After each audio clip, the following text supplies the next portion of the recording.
vidéo d'aujourd'hui va nous montrer comment transformer des moles de composés en quantité exprimée en grammes. On a besoin de deux choses qu'on a déjà vues. La première chose, c'est les conversions. Alors, on va utiliser un peu le même principe. Comme quand on voulait transformer des moles en particules, alors on disait, j'ai combien de moles, je veux changer ces moles-là en particules, donc je multiplie par une fraction qui contient les deux valeurs qui sont équivalentes, combien de moles, qui équivaut à combien de particules. Alors, comme j'ai des moles, je mets mes moles en bas pour les éliminer, et je trouve qu'est-ce qui est égal en particules à une mole, par exemple. Dans ce cas-ci, ce serait 6,02 fois 10 à la 23. Pour faire le contraire, alors je pars avec une certaine quantité de particules. Ces particules-là, je veux les transformer en moles. Donc, c'est le même principe. Je multiplie par une fraction qui contient une valeur équivalente en moles et en particules. Comme j'ai des particules, je mets mes particules en bas et je trouve combien de moles est égal à combien de particules. Dans ce cas ici, 6,02 fois 10 à la 23 particules, c'est la même chose qu'une mole. Alors, on va utiliser cette notion-là dans quelques instants. La deuxième notion que nous avons vue, c'est que lorsqu'on veut savoir comment ça pèse un atome, alors on a deux types de valeurs. On a la masse atomique. La masse atomique, c'est la masse d'un atome.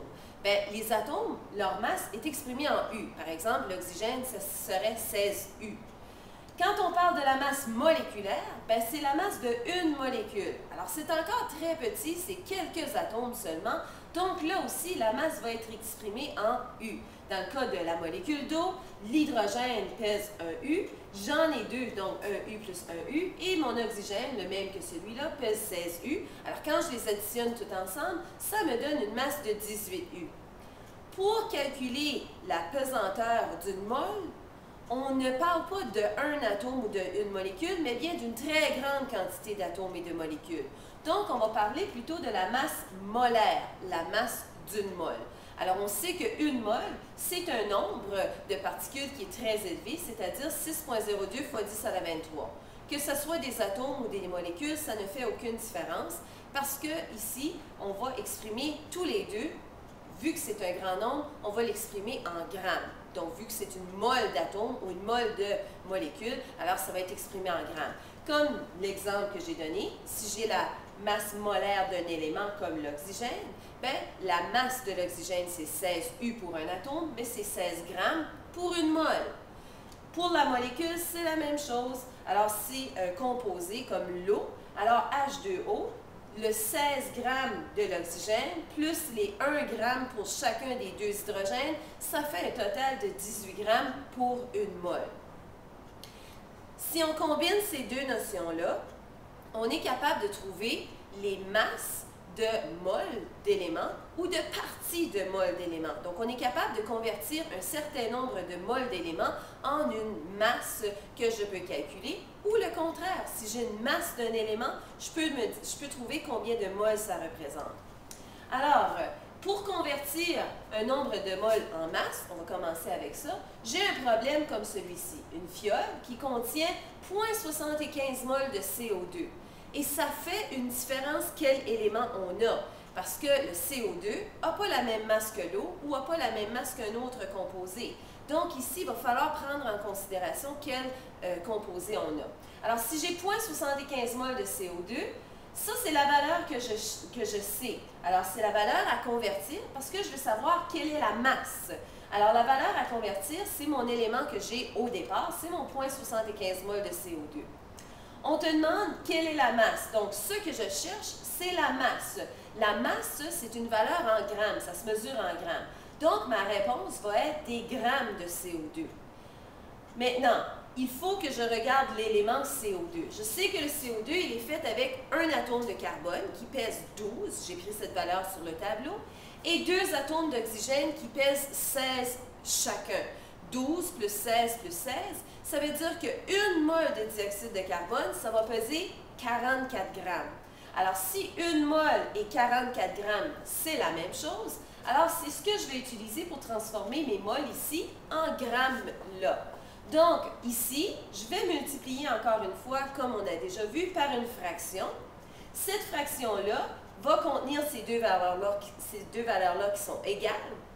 Et je vais annuler mes moles pour obtenir à la place des grammes. Donc, mes moles vont aller en bas, une mole, et mes grammes vont aller en haut et ma réponse va être en grammes. Donc, je vais multiplier par une fraction qui est 44 grammes de CO2. C'est l'équivalent d'une mole. C'est la même chose. Donc, mes moles vont se canceller et je vais avoir 0,75 fois 44 et ça va me donner 33 grammes de CO2. Donc, si une mole de CO2 vaut 44 grammes, bien 3/4 de mol va valoir 33 grammes. On peut aussi faire le contraire. Alors, si je te donne une certaine quantité d'un élément ou d'un composé, je peux déterminer combien de moles ça représente. Alors, dans ce cas ici, qu'est-ce que j'ai comme information? Quelle valeur que je veux convertir? J'ai ça comme information, le 76,5 grammes d'ammoniac. Alors ça, c'est mon unité que je commence avec. Mais je veux la convertir en mol. Donc, la valeur recherchée, combien de moles? Alors, c'est ma réponse qui va être en mol. Encore une fois, il faut que je prenne la molécule d'ammoniac. La molécule d'ammoniac, NH3, comment elle pèse? Alors, le N, il pèse 14 grammes, le H, il pèse 1 gramme et j'en ai 3. Donc, 14 plus les 3, 1 gramme pour les 3 hydrogènes, ça fait 17 grammes. Donc, une mole va être égale à 17 grammes. Donc, ma fraction va contenir ces deux valeurs-là, une mole et 17 grammes. Alors, quel que je mets en haut, quel que je mets en bas, j'ai des grammes ici, donc ma valeur en grammes va être en bas. Et je veux avoir des moles, donc ma valeur de mol va être en haut. Donc, je vais avoir une mole sur 17 grammes. Ce qui va me permettre de canceller mes grammes pour avoir une réponse en mol.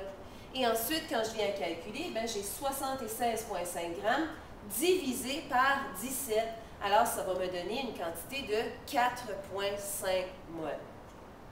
Votre travail, c'est de compléter les deux exercices qui sont dans les cases au bas de votre feuillet sur la page qui dit conversion des masses en mol et mol en masse. Si vous avez oublié votre feuillet, il n'y a pas de problème, j'ai copié les deux questions ici.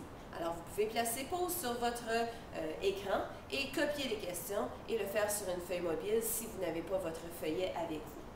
Bonne chance!